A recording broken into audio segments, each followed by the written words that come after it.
their securities, 95% of it, even if they fail to deliver on contractual promises which were during the COVID pandemic. So the balancing is, one, we could sustain the capital infrastructure expenditure from the government. Simultaneously, in the private sector, give a lot of push and impetus for the MSME, and not forgetting the individuals, the middle class individuals who needed that kind of a tax breaks and relief through taxation. So the large macroeconomic considerations have also been kept in mind. The fiscal consolidation has not been kept in the back burner. We've attended to it. We are respecting the glide path we gave ourselves 2 budgets ago. 6.4 this year fiscal deficit, and the forthcoming year for which the budget is presented now, 5.9% fiscal deficit. So broadly, I leave it at this. I suppose when you ask questions, we can answer the rest. Thank you. Thank you for coming here today.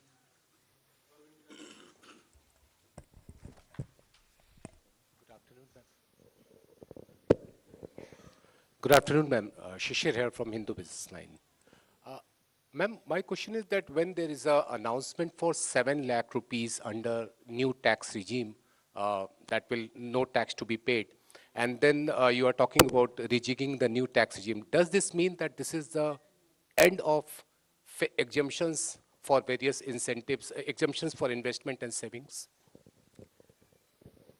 Well, I've already addressed this, I think. We want to make the new tax regime, which is without exemptions, attractive enough for people to think that this will be the best option for them because it gives them better rates. It doesn't also make the compliance a burdensome exercise. If rates are so low, you're going to benefit net by paying lesser tax. Even those exemptions that you would have otherwise gained from would have resulted in probably net amount being the same. So we made this a lot more attractive. But if there are people who still think that being in the exemption regime, which is the old regime, benefits them, they're welcome to continue where they want. But yes, the ultimate interest is to make the simpler regime more attractive. And that is why we've come up with this.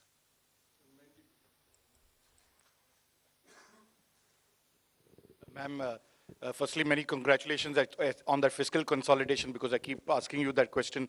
But the issue today is about people in terms of, there is a big gamble in terms of capital expenditure. When you do that, does it actually trickle down to the people? Does it create jobs?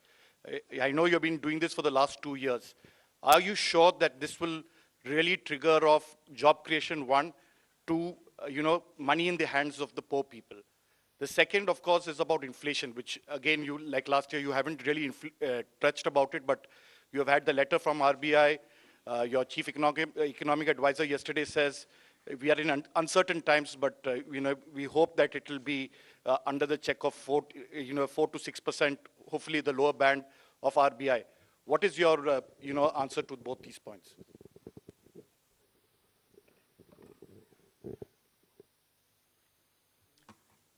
First of all, on the inflation, I think, yeah, you're right in saying RBI wrote a letter and what. But in the meanwhile, you've seen inflation come down, both the CPI and WPI. Action is being taken by the government. We take inflation-related steps as and when things develop in the ground and in response to it. And that has borne result. So inflation is not something which we are looking the other way while it is changing up and down. We have kept attending to it, and as a result, you find the result. On fiscal consolidation, you asked me the question, and I've already explained that we have attended to it with all earnestness, having respected the glide path we gave ourselves earlier. Jobs. Yeah. See, first of all, I find it a bit odd you may want to ask this question like this. Capital expenditure. I would have appreciated if you asked me, you said something in the BE, but you have not really exhausted what you put forth. You have not really used it in the ground. It is unfulfilled in the sense targets have not achieved. I would have been happy to answer if that were to be the case. But you're asking me a question about in the sense you are implying that we have fully utilized what has been kept for capital investment. Therefore, it makes me feel odd that you're asking a question of actually have jobs been created or not. When projects are undertaken and money is utilized, and that it is utilized is coming through from the budget statement, how would the projects get completed without manpower, without jobs? Not all projects can be completed, even 1%, without human intervention. So obviously jobs are happening in the ground. So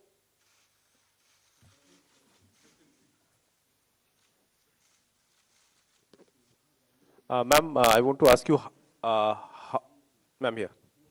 Ma'am, I want to ask you what percentage of taxpayers had moved to the new tax regime in the last assessment year? And is there a number that you expect, 50%, 60%, whatever? And number two, ma'am, there's a specific mention for expenditure towards MSMEs. Now, is there an estimate of how much, what was the dues that companies had claimed as expenditure and which has not actually been paid to the MSMEs? Sanjay, you want to answer on? On your second question, that is on the MSMEs, well, we don't have that data. Certainly, we don't have that data. And it's not, I mean, we don't take that data from the taxpayers in their returns. So that data we will not have. But certainly, you know, we are all aware of this huge problem of timely payments not being made to the MSMEs. So in that direction, you know, this is certainly a positive step. Coming to your first question on the exemption-less regime, let me say that for companies, the 22% tax regime that we got, 61% of our tax now, the corporate tax, more than 60% is actually coming from the exemption-free tax regime.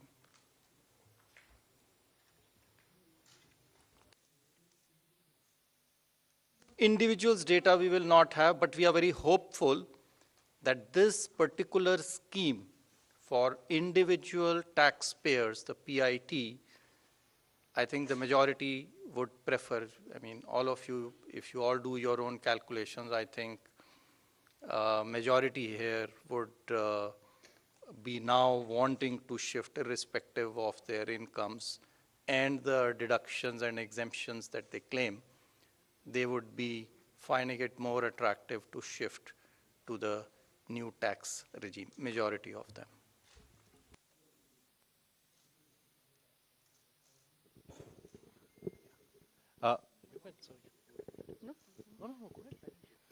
Ma'am, very good afternoon. Congratulations on a great budget. It's very clean, simple, nicely done. Ma'am, one quick question on CAPEX and one more on petroleum subsidy. Ma'am, your CAPEX for RE is lower actually in terms of the spend as of now. But the target is, you know, greatly stepped up for FY24. So what gives the confidence that it will be all utilized? That CAPEX RE is lower, ma'am. 7.28 versus slightly lower. And a big jump for FY24. So what gives the government the confidence that all of it is going to be utilized and well spent? That's one, ma'am. And second, ma'am, on the petroleum front, the LPG subsidy has been kept pretty low. You had announced certain additional measures last year in May, along with the deep cuts in excise on petrol, diesel. So what happens to those announcements regarding LPG subsidy? They have not been rolled over. And plus, ma'am, there is a demand coming in from oil cores now after LPG losses that you have made good by giving them money. That something needs to be done on fuel also. So would the government consider? What was the last bit? Something has to be done for who? Basically, demand coming in from oil cores in terms of... oil marketing companies. Yes, cash compensation the money for which fuel. is now being given is not for that. Not for that, ma'am. So, all of it. So, on your first question on capital expenditure. So, yes, the revised estimates are about 97% or 98% of the budget estimate. Yes, there is a slight deviation. It's mainly on the state capital expenditure, which is falling short of the 1 lakh crore. Actually, the central capital expenditure is going to exceed the budget estimates. State capital expenditure is not expected to reach the 1 lakh crore figure because some portions of the state capital investment scheme have reform conditions. So some states have not been able to meet some of the conditions. Therefore, we expect, I think the figures are there, about 76% of the state capital expenditure scheme is likely to be spent. That's the revised estimate. So the shortfall is actually on the state side, not on the central side, point number one. What gives you the confidence for next year? I think if you look at the allocations that have been made, they've made in actually the increments are in 4 clear areas. One, railways. The railways has enough projects to absorb the additional capital expenditure. The second is highways. They have adequate projects running to absorb this capital expenditure. The third is states, 30,000 crores. Now, yes, there will always be a challenge, but I think the states are gearing up now. This 2 years of this experiment has helped them to improve their spending capacity.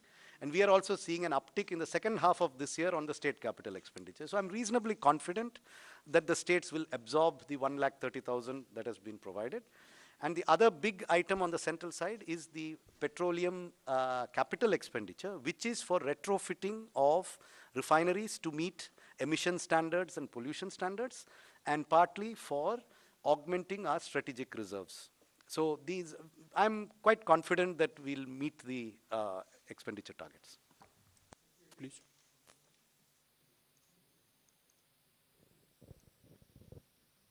Tarun Sharma from Zee business.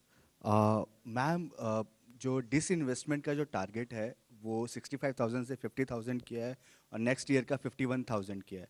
तो ma'am, इससे हम ये समझें कि जो 2 government bank का जो privatisation होना था और जो 2 इंश्योरेंस कंपनीज का जो प्राइवेटाइजेशन होना था वो अब 2024 के बाद ही संभव हो पाएगा, उससे पहले नहीं हो पाएगा, क्योंकि मैम जो टारगेट ये कर रहे हैं। दूसरा सवाल मेरा संजय सर से है।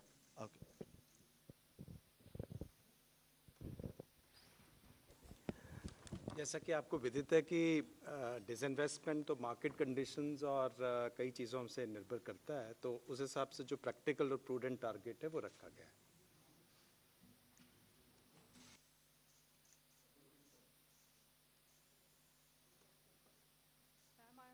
From the New Indian Express. Ma'am, what was the need to lower effective tax rate for high income group at this point in time? And also tax collection at source has been increased from 5% to 20% or on overseas tour package. So what is the reason behind this massive increase?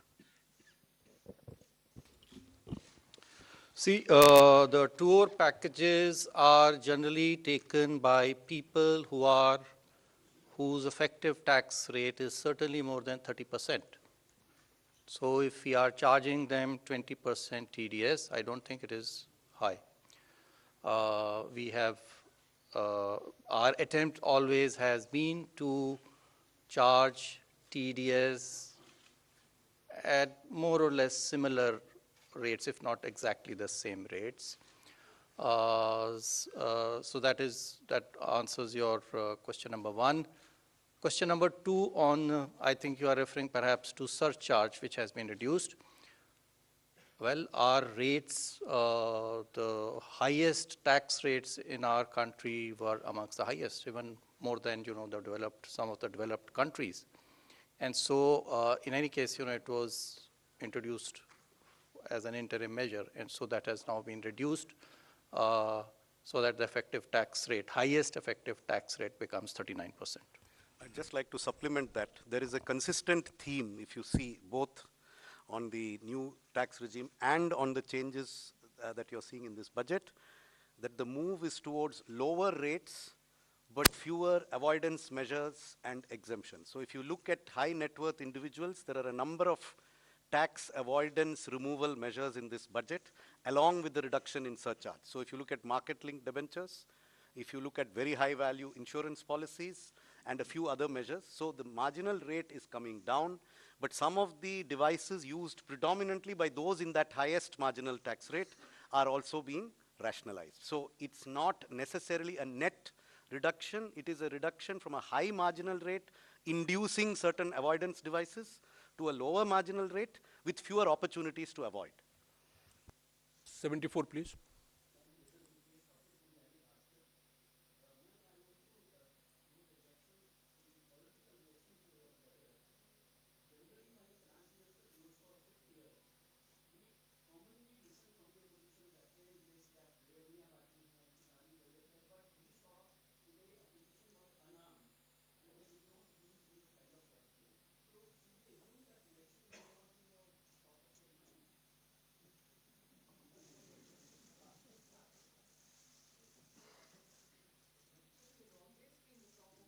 one's mind being part of a political party.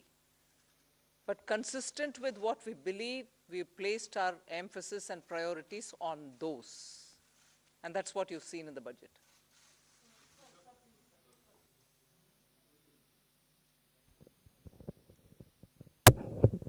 Madam मेरा सवाल है आपसे। मैं संजय शर्मा हूं लोकमत अखबार से।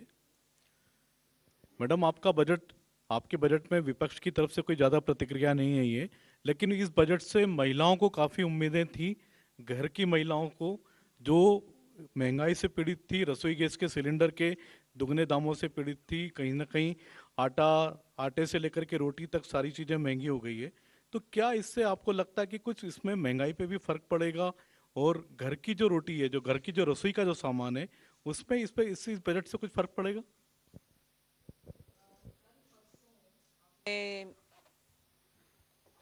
Government का निर्णय को देखे होंगे कि गेहूं के लिए मार्केट में रिलीज करने के लिए आदेश हुआ है, जिससे गेहूं के दाम कम होने के इतना क्लियर इंडिकेशन है, जिससे सीधा घर में रसोई में फर्क पड़ेगा ही पड़ेगा। सो उसको आप बोलना नहीं है। ये नहीं है कि मैं उसके ऊपर कुछ बजट में नहीं बोले, मगर बजट से बोलने से पहले एक्शन ही हो गया है ना, कि घर की रसोई के लिए गेहूं आटा के लिए मार्केट में रिलीज करने के लिए निर्णय सरकार ऑलरेडी कर चुकी है। एक मिनट। साथ ही साथ जो है महिला जो है वो भी एक परिवार का सदस्य है, तो जो रिलीफ जो इतना टैक्स पर्सनल इनकम टैक्स में दिया गया है वो भी परिवार के पास में और महिला के पास में आएगा, उसके हाथ में आएगा, जिससे वो अपना घर का खर्चा चला सकती है। सो वो भी एक महिला के लिए हमें नहीं देखना चाहिए कि महिला के लिए नहीं है, वो भी महिला के लिए एक बेनिफिट है। गेहूं पुरुषों के लिए भी है और महिला के लिए टैक्स भी है। Hi, ma'am. Meghna Mittal from ET Now. The fiscal glide path that you have given is 4.5% by 2025-26, which may be considered slightly bold. But does it also indicate your confidence in continuing tax buoyancy in the coming years? Somanathan has already answered it. Yes, tax buoyancy, as you saw even yesterday, GST collection figures have come. Direct taxation buoyancy is also observed in the current year. That is one thing. I think to the credit of this team, there's been a very robust management of macroeconomics. That certainly bears an impact. So all of us might talk about this particular step or that particular step, but I think together, revenue, expenditure, disinvestment, banking, all of us together have worked in such a way that where you can earn more through tax avoidance related measures, and similarly where you can bring in more people into the tax net, you are taking steps. Similarly, prudent ways of effective expenditure without cutting down expenditure, committed expenditure or other expenditure, are all ways in which you're making money mean more.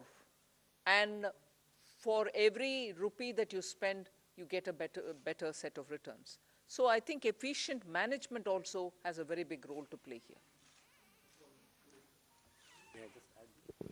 I just wanted to add to your question. The estimates in the budget, the revenue estimates in the budget, do not assume a buoyancy greater than 1 for the coming financial year. It assumes a buoyancy of 1. Gross taxes are expected to grow by the same 10.5% by which we have estimated the GDP to grow, which is slightly lower than the figure implied by the economic survey. And therefore, we are assuming only a buoyancy of 1. But if the experience of this year is repeated next year, then it may in fact be more than 1. But we have taken a conservative assumption. And I think the very fact that the commitment to 4.5% was reiterated word by word in this budget gives you an indication that we feel that we have the means and the ability to reach that target by 2025-26. I would also point out that many of our expenditure increases are on discretionary spends. We have kept a very tight lid on the irreducible types of expenditure, and therefore there is room in the budget, both on the revenue side and on the expenditure side, for us to reach that fiscal deficit target by 2025-26. And it is not likely that the finance minister has reiterated it in Parliament today. Ma'am, Timsi Jaipuria from CNBC TV 18. Ma'am, I have two questions. Firstly, on the TDS reforms, you've come out with two specific reforms. For one, 20% TDS on foreign investments. Why has this been introduced? Is it to curb the flight of capital or investments which was going outside the country? And secondly, on students who are going outside to study, on that also the TDS has come, there's a 5% that has been levied, or it has been reduced. There is no change on education, or absolutely not. That's wrong. Your facts are wrong. But what happens to the amount that one spends in staying there as a student? First correct the thing which you've said, because yours is a very powerful voice, and that can spread among your dosts, and that can go out. No change has been made for education or health purpose, LRS. Please, I hope my voice is audible much more than Timsi's. Thank you for correcting me, ma'am. But on the foreign capital, on the foreign investment, the TDS of 20%, if you could explain the rationale. I think this question was asked, and I already answered it, to say that this is actually coming from income, and the income tax rates for those categories of people who are using this LRS to send money outside is much more than 20%. And so they were in any case, to pay for the tax. And in case they don't have to pay for the tax, they can always get a refund.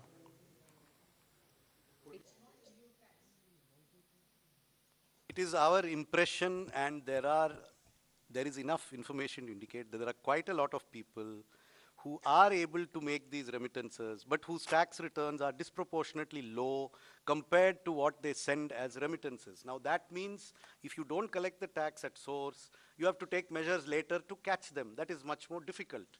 If you are able to make remittances to invest in a property in Manhattan, or in a stock brokerage account in Dubai, or if you are going to take a 30-day tour of the world, almost certainly your effective tax rate will be 20%. So, yes. We have learned from both the economic survey and the RBI report that there's a lot of public investment and private consumption. Are you still happy with the private investment? Are you still expecting it to grow? Or do you think for the moment it is only public investment that will go on? Hi, yesterday in the press conference, we answered this question, and we also had a slide up there in the presentation we made yesterday that private capital investment has been improving every year in the last 3 years. For example, in the first half of 2021, based on quarterly earnings reports filed by listed companies, the capital expenditure was 2.1 lakh crores, which increased to 2.4 lakh crores in 21-22 in the first half, April to September. And 22-23, it has gone up to 3.3 lakh crores. And then you look at the RBI survey on capacity utilization and investment spending plans of the respondents.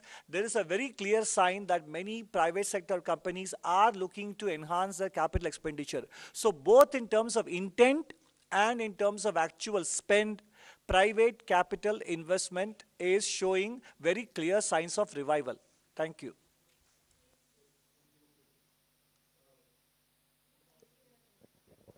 Ma'am, this is Ujjwal Narayan from News Rise. Ma'am, this is your 5th budget, and when you started in the first budget, you talk about India reaching to a 5 trillion economy by 2025. So just I wanted to know what is the situation, because yesterday CA has put forward another goal post of becoming a 7 trillion economy in next 7 years. So what is happening to that target? That is my simple question. See, we are moving along to achieve our targets, both mine and his. We'll achieve, we'll achieve.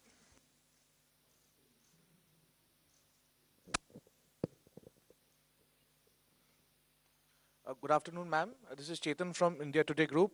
Ma'am, while calculating the fiscal match for FY24, how did you assume the disruptive variables like the crude prices and, of course, China unlocking and its impact on commodity prices? What was the benchmark that you were the thinking behind the rationale? This is a question that keeps coming every budget, and I keep giving you the same answer. That there is no part of the budget mathematics that has a crude price number as an input in any spreadsheet. See, because there is no direct subsidy on any petroleum product. Unlike the fertilizer price or the price of the MSP, these have direct impacts on the budget. The petrol price would have an impact only if it triggers some major change in the tax system. Otherwise, the petrol, diesel, oil prices do not directly affect our budgeting. So it is not that there were days, maybe 10, 15 years ago, when there was a lot of subsidy on these commodities. At that time, a crude price assumption was inherent in the budget. Today, there is no inherent crude. The assumption we are making in the budget is only that there will be no subsidies on petrol and diesel, and that global prices will be such that there will be no subsidies. What the global price will be, I don't need to make an assumption. So no assumption has been made. Confusion since last year when people referred to what was said in the economic survey as though it was said in the budget itself. The budget didn't say it then, the budget doesn't say it now.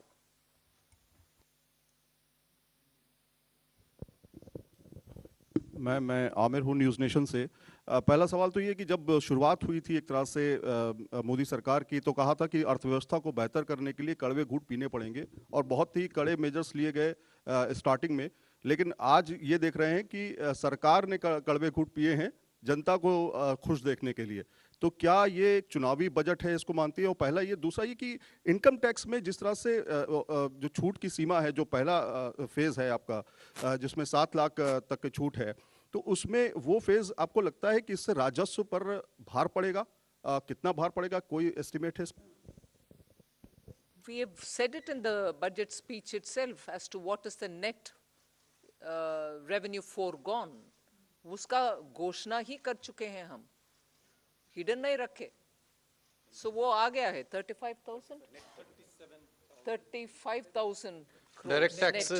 Direct taxes 37,000 crore, indirect taxes 1,000 crore, additional revenue through indirect taxation measures 3,000 crores, and so net is 35,000 crore.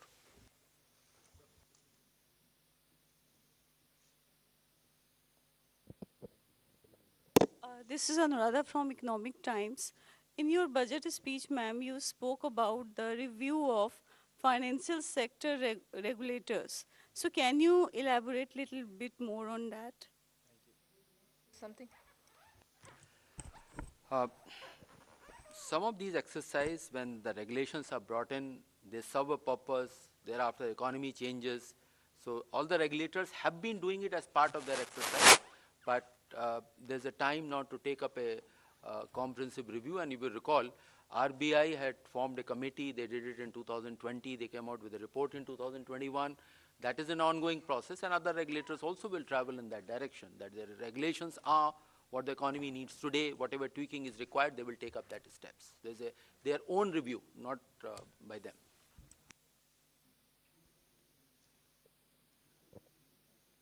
Ma'am, congratulations on your penultimate budget. And ma'am, am I audible, ma'am? Congratulations on last full budget, and I just wanted to understand, you have mentioned, alluded to Banking Regulation Act Amendment and Banking Companies Act Amendment. Is it an indication that this year we'll see privatization on that front, public sector banking front? And if you could also throw some light on what kind of amendment it will undertake, apart from, allowing public sector bank for privatization. These measures are for improving the governance of the boards and then investors' protection, etc. These are not to do with any disinvestment or the privatization measures. These are the different set of measures. Over a period of time, the things have changed. and the Banking Regulation Act also fall in line, or not fall in line, has to be aligned with the present day needs, what the directors are, who can be there, what their terms are going to be. So those kind of amendments are there. And one component, of course, is on the investors' protection areas as well.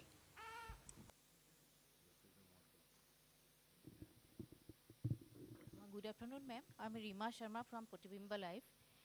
My question,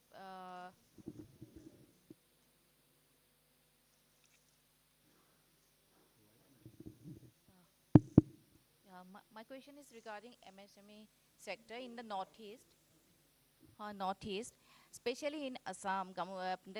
During pandemic, that Assam handloom sector and bamboo sector badly affected. Many artisans forced to close their work. So in your budget, you have saying something, MSME sector, you have given some relief and widen the possibilities. So as Gamusa also getting GI tag this time, so do you have any special relief for the Assam and northeastern artisans, especially in the handloom sector and bamboo sector?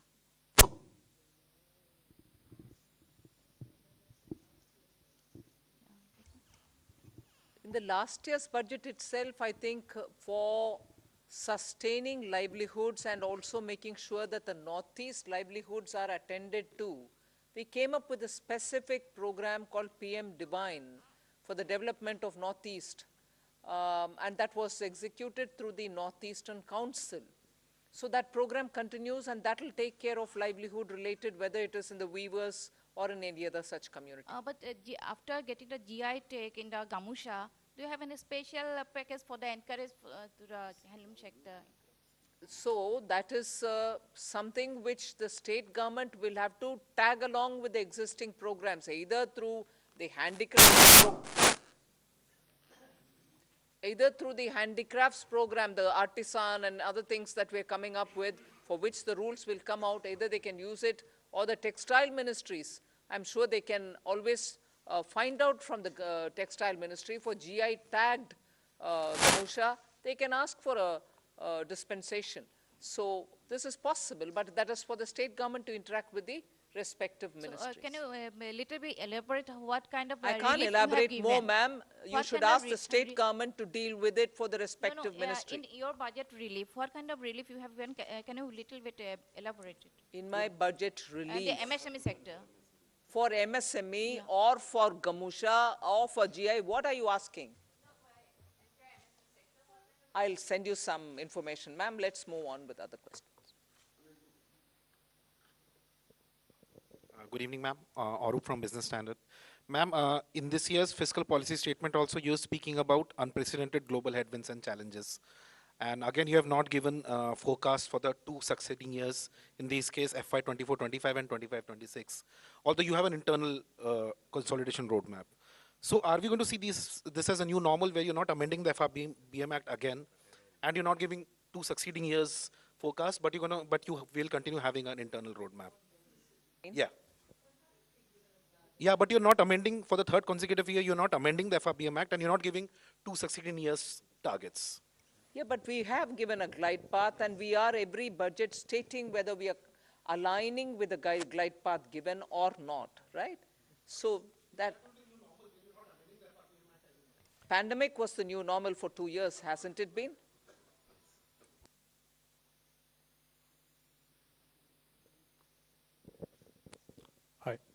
Hi, ma'am. Siddharth from Money Control here.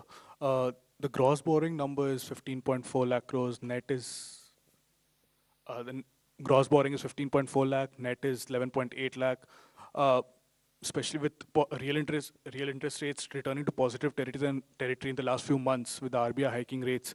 Do you see borrowing costs for companies rising, especially and perhaps the government crowding out the private sector? And could that impact private investments? So I think the question of crowding out, actually the increase in borrowing over the previous year is 8%. The economy has grown at a nominal rate of 15% over this same period. So this is a level of borrowing which I think will not lead to any incremental crowding out. In fact, as a percentage of the size of the nominal economy, the total gross borrowing is actually going to be lower in 23-24 than in 22-23. So incremental crowding out, I think, is not a significant issue, and that I do not think will lead to any impact on borrowing costs in the private sector.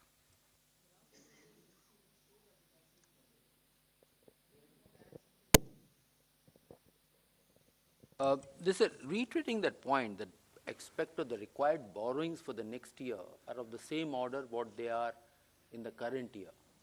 Of course, the size of the economy has gone up. So it is not that the more money is being taken out of the savings which are available into the economy. So we don't see that impacting because it is of the same order. And even if you go 2 years back and just increase by nominal rates, the borrowings are, net borrowings are of the same order. In fact, they are less than 2% more than the actuals. The figures stated were, I think, for the BE, but actually it will be only, estimates are that it will be less than 2%. Economy is nominally expected to grow at more than 10.5%. So, I mean, that should answer your question. Ma'am, Ishwarya Paliwal from India Today. Ma'am, opposition parties have been calling this Nil Batta Sannata not good enough budget. Your comments? Don't follow your Hindi. Would you say that again? Ma'am, they said not good enough. Most of the opposition parties for the budget. Ma'am, your comment on that? For what reasons, if I may know? Not good enough for? What reasons, ma'am? If you would like to repeat their words.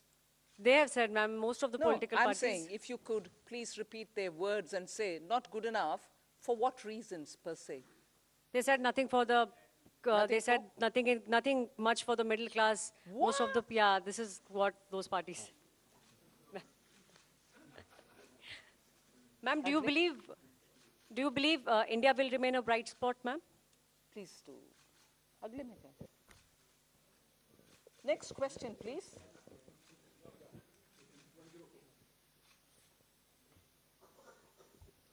Ma'am, my name is Mukesh and I work for Newsrise. Just wanted to know, is there a component of green bonds in the... does it contain green bonds also? I mean, what would be the component of green bonds, sovereign green bonds? Repeat your question, please.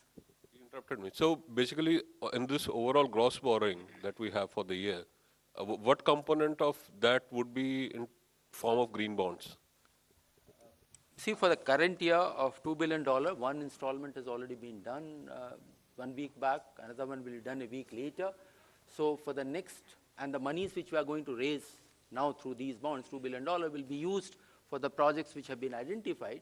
And if those projects require in the pipeline that they require more money, then we will raise money through the green bonds, but that will be part of the overall borrowings which have been suggested. Pardon? There is no target for green bonds for next year. It is something which will evolve as the year goes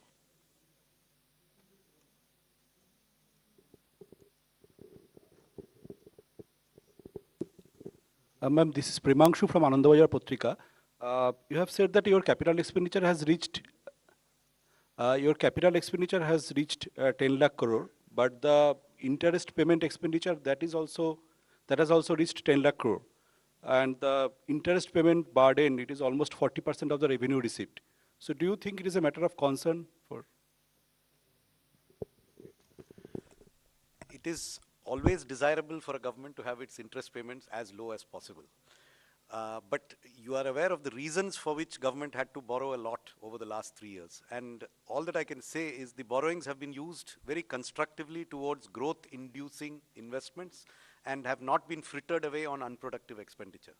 Therefore, if the economy keeps growing at the rate that it has started to grow at now, then this is unlikely to be an unsustainable debt burden. We are quite confident that the interest burden will gradually come down as the GDP keeps growing. And to sustain that growth, the quality of expenditure, the quality of government expenditure is increasing. The revenue deficit is falling even faster than the fiscal deficit. So we are actually seeing an improvement in the quality of public expenditure, which will enable us to sustain this higher interest burden, which is a result of history, 2 years of COVID, where the entire globe has seen an increase in interest burden in all governments all over the world.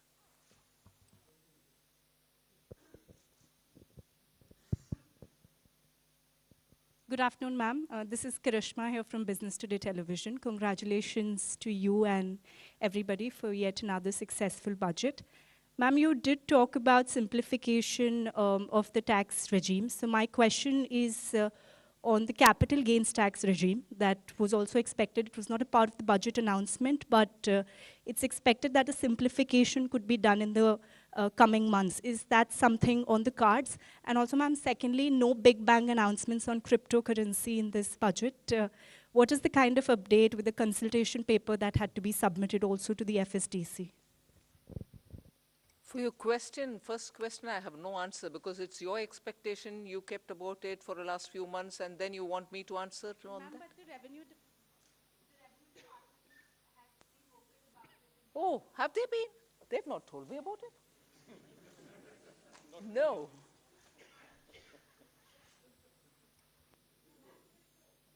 To say now. That's all right, but even then, there's nothing to say now.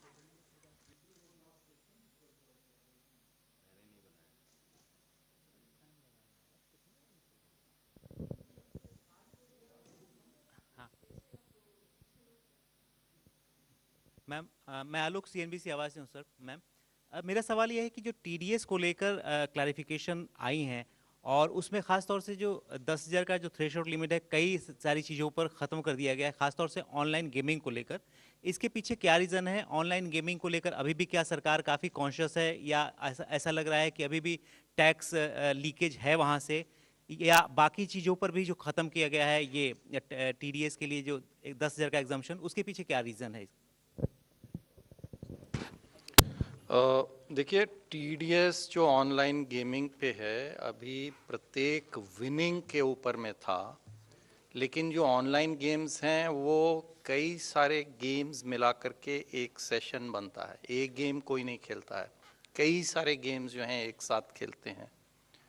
तो इसलिए जो TDS अब लागू होगा वो समस्त games पे सामूहिक रूप से जब नेट जो विनिंग होगा, जो वो अपने पैसा जो उनका जो एक अकाउंट में से वो निकालेगा, तभी उसके ऊपर में देखा जाएगा कि कितना उसने प्रॉफिट कमाया है, कितना उसका विनिंग हुआ है, उसके ऊपर में टैक्स जो है लगेगा और उसी के ऊपर में TDS भी लगेगा। और यदि वो 10,000 रुपये से अधिक है तो TDS पहले लगता था, अब वो 10,000 की लिमिट हमने हटा दी। तो लिमिट तो हटा दिया है, लेकिन ग्रॉस पे लगेगा और नेट पे लगेगा और प्रत्येक विनिंग के ऊपर में नहीं लगेगा। ये हमने बदलाव किया है।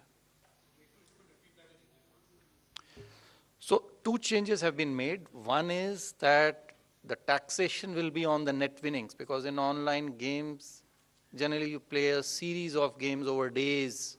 You don't play it, just one game and like, you would be doing, say, race horsing would be, maybe once in a while. But this is over a period of time. So whatever are the net winnings, when you take that money from your account that you have made with the online gaming platform, the tax will be on that. So this is one change. The other change is that the TDS previously was on each winning, irrespective of the amount, on, 10,000 and more. If the winning is 10,000 and more, so some of the online gaming companies were keeping winnings lower than 10,000, say 9,999. So that we have removed. So there is no now threshold on TDS. That is the second change.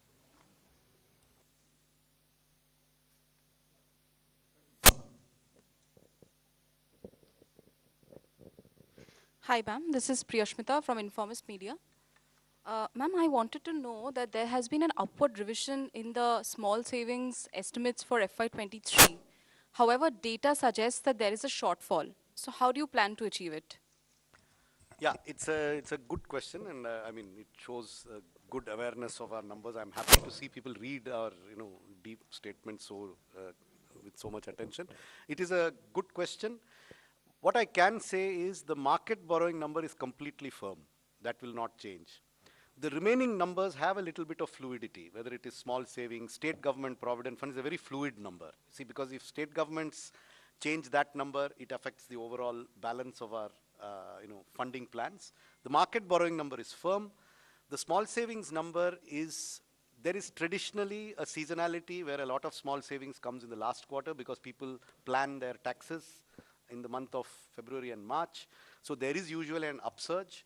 Will it reach this number or not? You see, these numbers are subject to a number of assumptions. But we are confident that in aggregate, the other sources except market borrowing, the aggregate of them will be close to what we have estimated. And therefore, I don't think this will have any impact on markets. Now, in terms of small savings, again, the date from which these new schemes come into operation is yet to be decided. So there are a number of factors on which the small savings number could fluctuate. But I repeat, it will not affect the market borrowing numbers.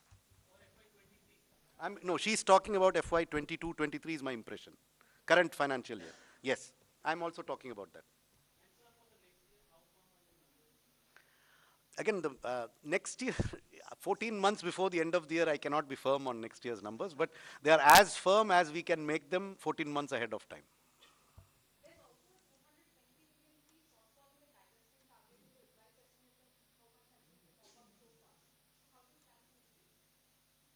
Well, I mean, if there is a shortfall somewhere, there is an increase somewhere else. We have shown you all the numbers as to how we meet the deficit of this year. How is it going to be funded? I have the statement, you have the statement too, since you've obviously read it, so I don't need to tell you. So that's how we will fund it. So this is a big budget in which something goes up, something goes down. Revenues have gone up, expenditures have gone up, some things have gone down. But in aggregate, as I said, we are confident of being within our market borrowing numbers. We are confident that the deficit that we have projected for the revised estimate is reasonable and will not be exceeded significantly. It will not be exceeded significantly. Beyond that, I cannot give you a pinpoint. You cannot land a Boeing 747 on a helipad. So, it's a huge thing. There will be minor, fluctuations here and there. But at a macro level, our numbers are good. I'm confident about us.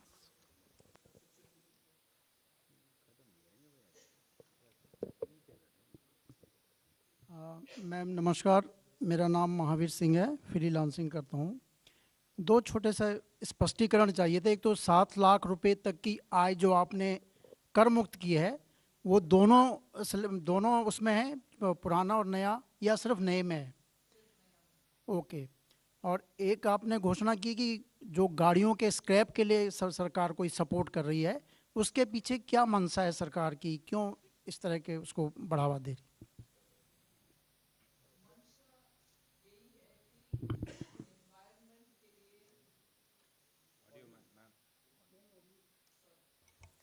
मंशा यही है कि environment के लिए पुराना गाड़ी को हटाना चाहिए, मगर वैसे बिना इंसेंटिव हटाना भी मुश्किल है, क्योंकि लोगों को लगेगा कि हटाने में से मुझे क्या फायदा है।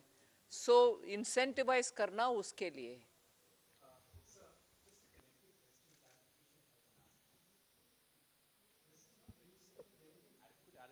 Scrapping of vehicles and replacement of vehicles as well. What is the kind of outlay that will be there and that we'll see in the coming fiscal? See, there are two parts to it. For the central government, all central government vehicles that are beyond the 15-year age limit will be scrapped. Those of them that need to be replaced will be replaced. This money is provided for in different departmental budgets because it is not a macro number that is planned centrally. The number is significant. It exceeds 1,000 crores. What it exactly is, I also don't know. I'd have to add it up from several books. For state governments, we are making this part of the scheme for state capital investment. If they need to replace old state government vehicles, then that support will come from this scheme. And they have to meet certain conditions on meeting the national scrapping policy. The aim is to get rid of polluting old vehicles in the government sector.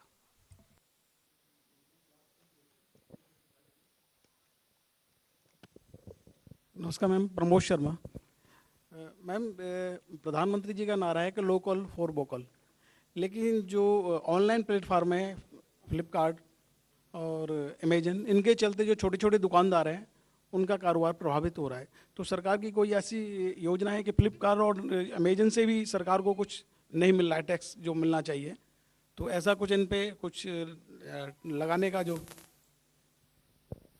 Local for local के लिए तो GeM में portal में MSME को स्थान मिल रहे हैं। वो उनके अपने प्रोडक्ट्स को उनके द्वारा मार्केटिंग आउटरीच करने के लिए government e market place provision दे रहा है। So उनके लिए positive action है उधर.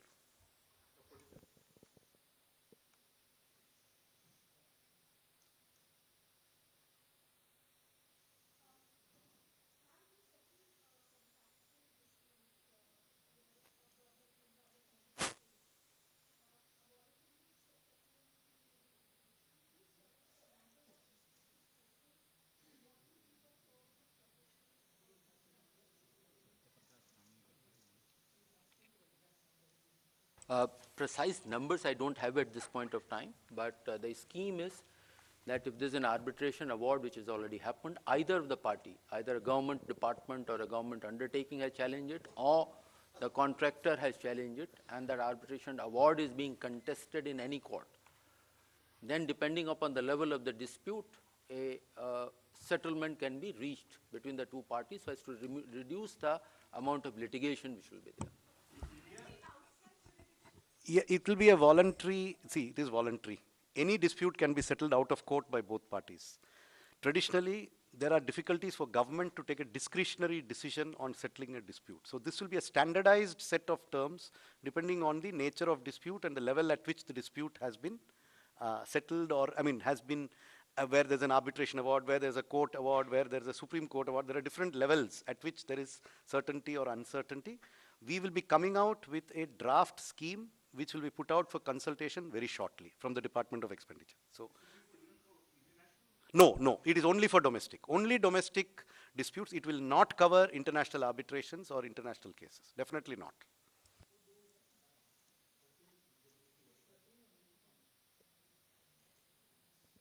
Thank you.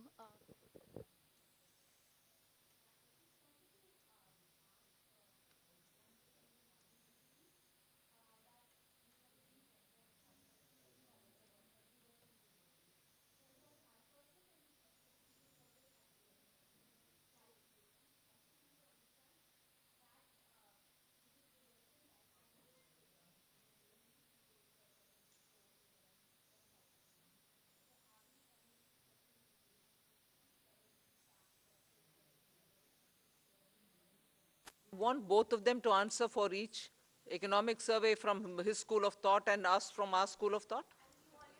We are not going to be talking about comparing the two and giving justification for one. They come from their school of thought and we do it ours, right? I understood the question, but you're trying to link the two which are not so related. That is economic survey, yeah?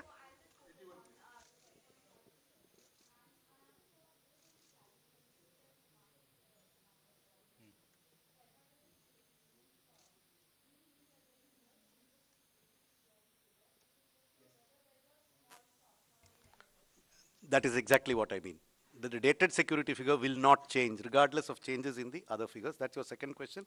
On the first question of 10.5, remember there's a difference between an estimate in an economic survey, which is given for general guidance, and a budget which has to be used to fund expenditure. So we have to have numbers which are at a higher level of probability of being exceeded than the economic survey. So therefore, our number of 10.5 could come from any combination of inflation and real growth.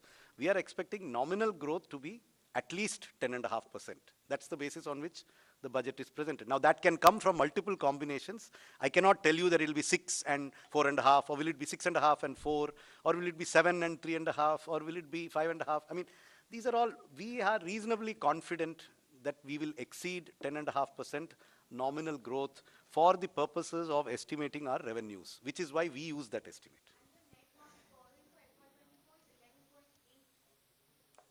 Whatever is stated in the budget speech, it is there, it is 11.8, it has been stated in the budget speech, and I know you have read this statement, so it is there, 11.8.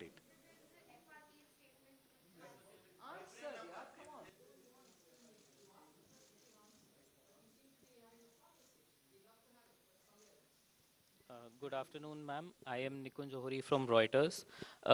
You said that there'll be changes to improve governance for banks.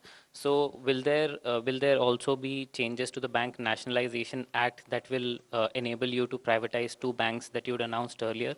And also, ma'am, is there Also, is there a concern for the government? Our markets have fallen last few days because of decline in Adani Group stocks. So is that a concern for the government, because retail investors have also been impacted significantly because of this? I had answered that question earlier, that the proposed amendments have nothing to do with disinvestment or privatization of the bank. That is a separate chapter. As far as the second question is concerned, we in the government don't comment upon the issues relating with a particular company.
Artificial intelligence है, इस पे बात हो रही है, university setup होने की बात हो रही है, सेबी यूनिवर्सिटी सेटअप करेगा, बहुत सारी बातें हो रही है, लेकिन ये बात कहाँ तक होएगी? इसके पहले भी यूनिवर्सिटी सेटअप करने की बात हो इसमें 2-3 टेकअवेज थे, एक मिनट बताना जरूरी है। डिफेंस एक तो मैं रजत आ रहा हूं। हाँ। जैसी आज सेबी एक इंस्टीट्यूट सेटअप करेगी जिसमें डिग्रियां दी जाएगी और लोगों को कैपेसिटी बिल्डिंग करेगी, ऐसे ही 3 साल पहले डिफेंस के लिए एक यूनिवर्सिटी सेटअप हुई थी, 39 करोड़ रुपए सैंक्शन हो गए थे, गुड़गांव में सिर्फ जमीन ली गई, अभी तक वहां जगह तक। अच्छा देखिए, 2-3 चीजें, एक तो इंफ्रास्ट्रक्चर पर जो है 10 लाख करोड़, वो 33% ज्यादा, इसके अलावा पीएम आवास योजना 66% ज्यादा 79,000 करोड़, और रेलवे के लिए 2.5 लाख करोड़ जो 9 गुना ज्यादा है 2013-14 से। अब एक एक करके आप सब, एक मिनट पहले सर। हाँ प्लस भाई, हमारे आकाश भाई बहुत उत्साहित है। देखिए, सबसे बड़ी बात है कि बजट में पहले 3 उन्होंने कहा है कि 3 हमारे लक्ष्य हैं, और उसके 7 उन्होंने बेस बताए हैं, उसके आधार पर ये पूरा बजट है। 3 क्या है? तो नागरिकों के पास, आम नागरिक तक पहुंचना, जिसमें युवाओं को सबसे ज्यादा हमको प्रमुखता देनी है। दूसरा उन्होंने कहा है कि हमारा जो लक्ष्य है वो रोजगार सृजन है, मैक्सिमम से मैक्सिमम। और थर्ड जो है वो जो हमारे यहाँ जो आर्थिक स्थिरता आई है उसको और कंसोलिडेट करना है। उसके बाद उन्होंने कहा कि हमने 7 आधार बनाए हैं बजट का। तो जब 7 आधार आप देखेंगे, 7 आधार है कि एक समावेशी विकास है, दूसरा है वंचितों को वरीयता देना है, जो वंचित रह गए हैं, तीसरा है बुनियादी ढांचा और निवेश, इन दोनों को बढ़ावा देना है, क्षमता विस्तार करना है, देश में जो पॉसिबिलिटी है लोगों के अंदर उसको करना है, फिर हरित विकास है, उसके लिए बड़ी घोषणाएं हैं, युवा शक्ति और वित्तीय क्षेत्र। मैं 2-4 पॉइंट इसमें बताना चाह रहा हूं जिस पर शायद जैसे आपने एक तो हाउसिंग का बता दिया, 70, देखिए हाउसिंग का बढ़ाने का मतलब 66% ज्यादा, 70 हाउसिंग बढ़ाने का मतलब होता है कि वो क्षेत्र, वो देश के हर क्षेत्र का विकास हाउसिंग से जुड़ा होता है। उसमें ईंट भी बनेगा, उसमें सीमेंट भी बढ़ेगा, उसमें स्टील भी बढ़ेगा। किया गया है 48,000 करोड़ से 79,000 करोड़, 66% ज्यादा। हाँ वही ना, 79,000। लेकिन जो विशेष बातें हैं ना, उस पर जरा ध्यान देने की जरूरत है। देखिए, पहली बार जो है, जैसे मिलेट्स को बढ़ावा देने के लिए इस देश में इंडियन इंस्टीट्यूट ऑफ मिलेट्स की स्थापना होगी, जहां वो शोध करके बढ़ावा दिया जाएगा, उसके लिए स्पेशल फंड हुआ है। दूसरा, जो मछुआरा वर्ग है, जिसके बारे में कहा जाता था कि मछुआरों के बारे में बात बहुत होती है, राहुल गांधी भी जाके भाषण दिया है, काम कोई नहीं करता है, ये पहली बार बजट में special package, special skill development, उसकी बात है। जो तीसरी बात इसमें है कि कोऑपरेटिव को बढ़ावा देने के लिए कोऑपरेटिव का पूरे देश का एक डाटाबेस तैयार करके और नए सिरे से कोऑपरेटिव मूवमेंट खड़ा। 1-2 लाइन और बोल देते हैं, आप लोग बोलते रहिएगा, फिर हो जाएगा। इसके बाद जो इसमें है, हाँ, इसमें यह है कि आपको ग्रीन ग्रोथ के लिए agri credit society 63,000 agri credit society बनाई जा रही है, वही सहकारी की दृष्टि से। और भी बात आएंगे तो बताऊंगा। ऐसे कई इसमें नहीं, एक लाइन और है। देश के सर अगली बार के लिए बचा लीजिए थोड़ा सा। जो आर्टिजन है, नहीं आर्टिजन वगैरह के सम्मान के लिए राष्ट्रीय विश्वकर्मा सम्मान योजना की घोषणा हुई। तो ये सारे महत्वपूर्ण घोषणाएं हैं कि वंचितों तक से लेकर समावेशी विकास तक, महिलाओं के लिए स्पेशल भी है। जो पीएम विकास योजना जिसको नाम दिया गया है विश्वकर्मा कौशल सम्मान, विश्वकर्मा कौशल सम्मान। बताइए रजत, कैसा लगा बजट? अमन जी, मुझे लगता है जो सबसे बड़ा टेक अवे है बजट का, जिसकी वजह से मार्केट भी रिएक्ट करी, वो केपेक्स का ही है। 10 लाख करोड़ सरकार ने ये मन बना लिया कि अभी इस चुनावी साल में बहुत ज़्यादा प्राइवेट सेक्टर से उम्मीद नहीं है, जितनी उम्मीद उनको फ्रंट से आके ही लीड करना पड़ेगा। इसीलिए सरकार दबा के स्पेंडिंग करेगी, इंफ्रास्ट्रक्चर में, प्रोजेक्ट्स में स्पेंडिंग होगी। इसीलिए इन्होंने पीएम आवास योजना में भी अपने